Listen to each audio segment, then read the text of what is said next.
So I am back from the bookstore, and as you guys saw, I picked out 2 books for my friends. I really hope that they like them. I picked these books because I felt like each of them fits their personality really well. And by the way, if you guys are wondering which book I ended up picking out for myself, I didn't get any of them, and I'm really sad because I really did want to get another book for myself, even though, let's be real, I really don't need another book. But I just can't help it. If I go to the bookstore, I just feel wrong if I leave without a new book. It's a bad habit that I need to get out of. I am going to Pennsylvania for a few days over Christmas with my family, and I really wanted a good book to read over the plane ride because I'm going to be on the plane for 8 hours.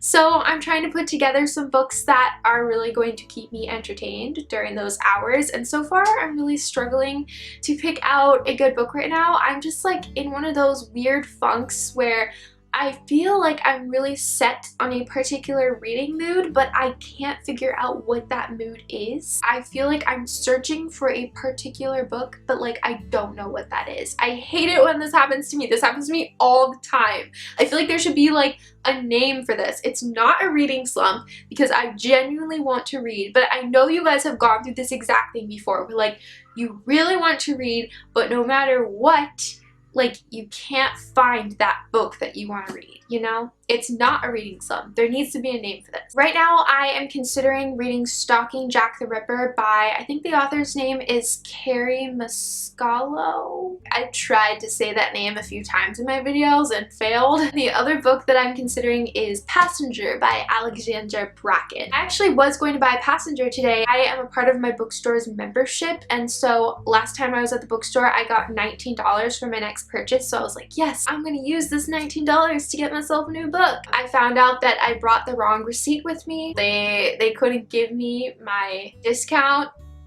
and then I would have had to actually buy the book, and I just didn't want to do that, you know? I just spending way too much of my money on books, and it's beginning to hurt me. I need to stop, but I can't stop. So yes, I bought these 2 books for my best friends, and I'm really excited for them to get it because these are 2 books that I have had in mind for them to be reading since I've read them. That's why I got these books for them, because I really just feel like for whatever reason they remind me of them. I don't know, it'll be interesting to see like when they're reading the books if they can see why it reminded me of them. First, I bought Daughter of Smoke and Bone by Laini Taylor. I read this book and loved it. Oh my god, this is one of the best books I've read. I believe it's on my favorites list on Goodreads. When I read this book, it just reminded me so much of my friend Talia. Just like the overall vibe of this book really reminded me of her.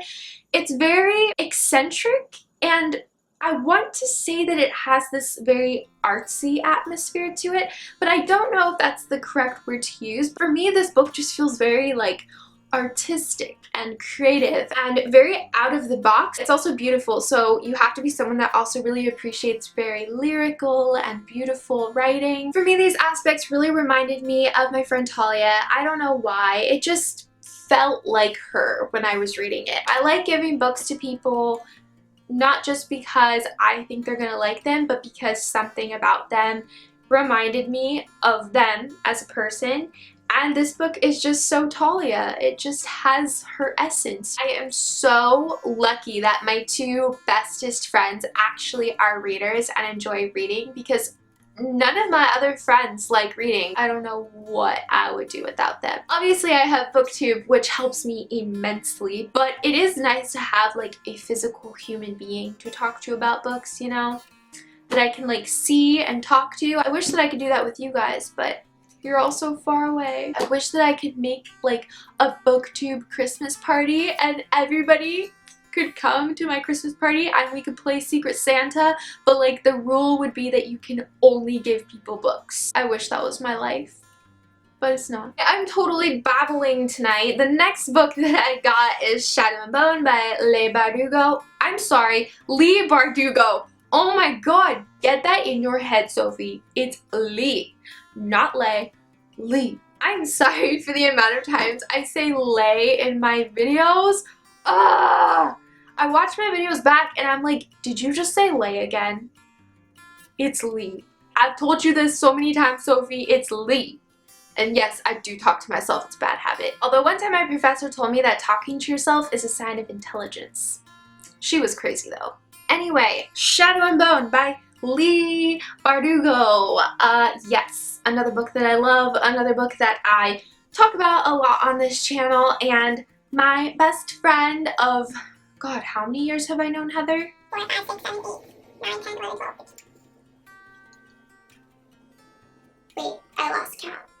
17 years. We have been friends for 17 years, so I know this girl pretty well, and that means that I know she's gonna love this book. I've noticed her having her eye on Six of Crows. She's been eyeing this book a lot. Like when we were at the bookstore, she was looking at it and she was like, oh, I really want that book. And I was like, ha ha ha, Christmas. I feel like she should read Shadow and Bone first, because Six of Crows takes place in the same world as Shadow and Bone, but in my opinion, even though they are different stories, I think that it would be wise to give this series a shot before you jump into Six of Crows. That's just my personal opinion. When I read this book, I think it was last year, this is a book that really reminded me of Heather. Shadow and Bone is very dark and like crazy. Not saying that Heather's crazy. She's actually a lot like me. We like the same kind of books, and we both tend to lean more towards like darker books that have like more gruesome parts to it and are more really deep into the fantasy. Basically, we really like dark books, and this is definitely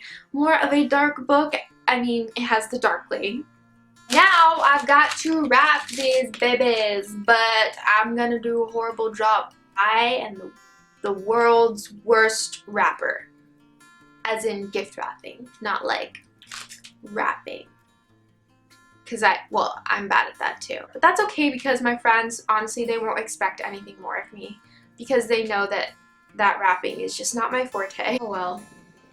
Can't be good at everything, you know? Hope that you guys enjoyed this random little video. It's very random, but I was like, you know, I'm going to the bookstore, so why not take you guys with me? Yeah, I just felt like having a nice little chatty video. It is about midnight here, so I'm going to go. But if you guys enjoyed today's video, please give it a big thumbs up. I hope that you all are having a fabulous day, and I will see you guys next time. Bye!